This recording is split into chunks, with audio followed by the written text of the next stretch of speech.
also like to eat. In fact, I think about food all day long, not just when I'm eating lunch and thinking about dinner, but also I read a lot about food. I read a lot about food issues. I'm on listservs. I sit in on policy webinars. I think about data. I read actually agricultural data. It's really interesting. But what I don't do very well is cook.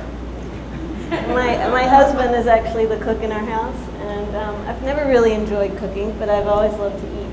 So I have a very complex relationship with food. And I have a long history with food.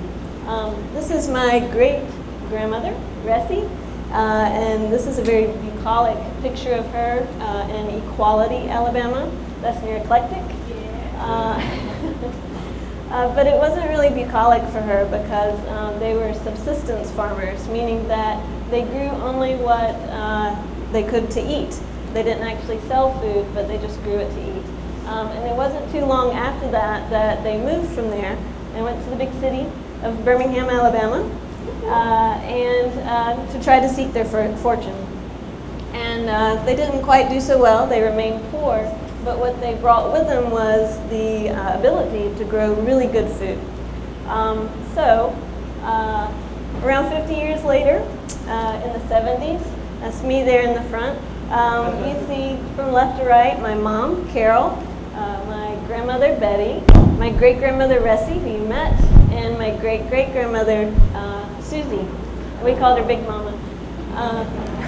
All these women grew food when I was a kid. They all grew food, and I ate it all. And I was the gatherer. They were urban gardeners. I don't think we called them that then.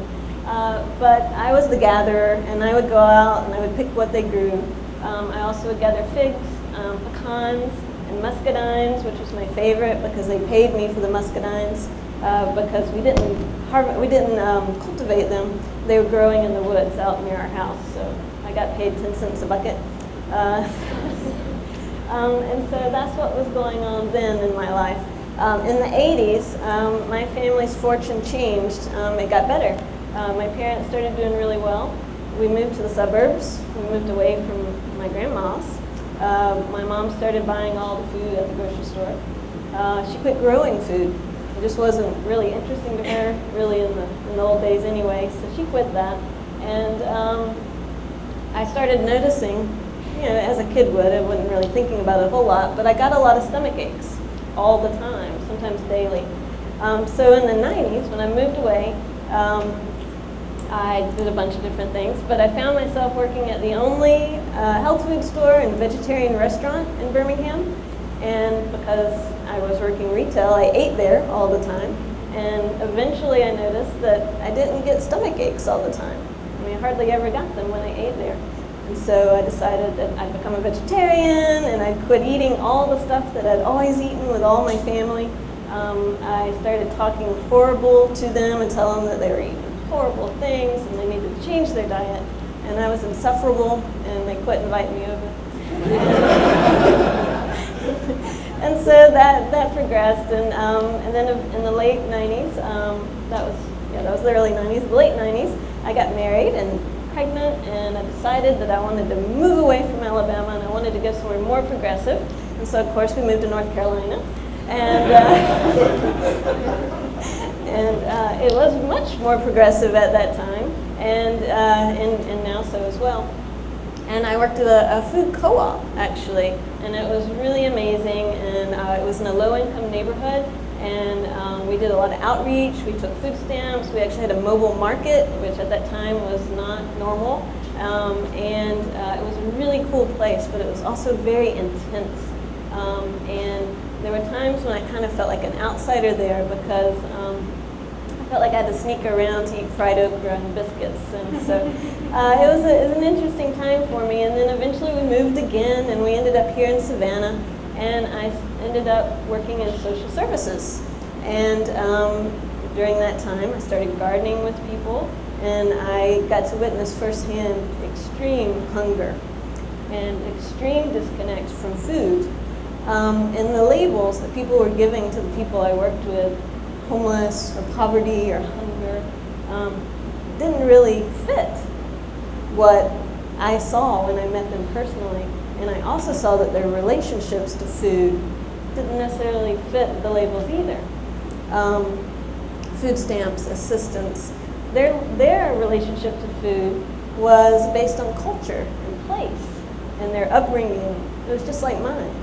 So when we come to today, in about 2008, well, a little before today, 2008, I started a Savannah Local Food Collaborative with a group of 6 women, and we all brought with us our collective relationships to food. And so we started with a big mission. On the face of it, we're a farmer's market, and we kind of fit in that farmer's market box.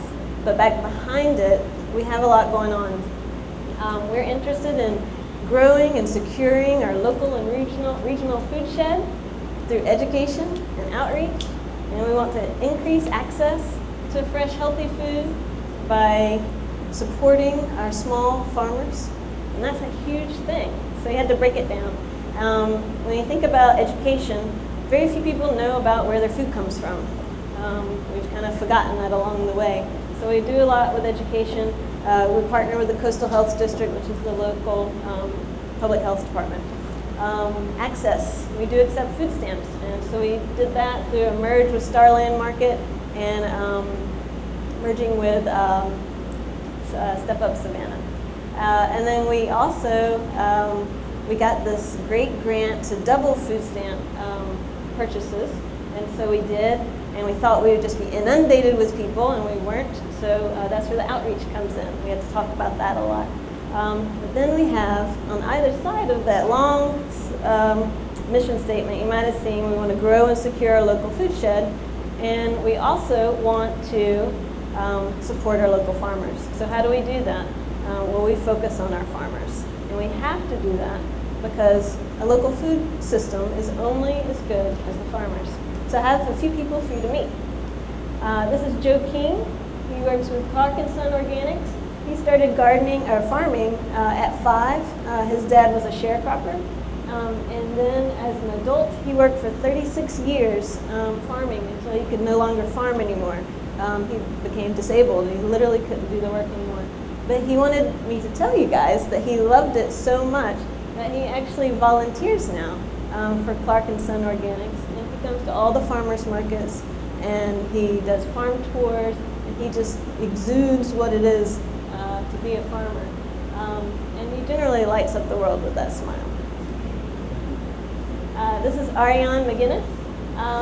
She gardens at Hope Groves with Elliot McGann.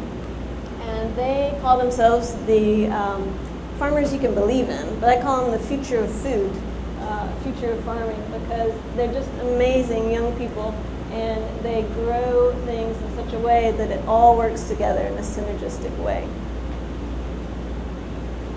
This is Dale Ferguson from Booklet, Georgia. He's a family farmer, and they raise cattle, and they do it in the old-fashioned way. It's all grass-fed beef. They're pastured. They're finished with grass. There's no antibiotics, no steroids, none of the things that you're getting from the meats in the grocery store. And this is Robbie Graham. She is also a founding member of the Savannah Local Food Collaborative, and she is a 4th-generation farmer and went away. She grew up in Alabama, like me, moved away for 30 years, and came back to it finally to her family home in Jacksonville, Georgia. And she started to farm again. And she's amazing.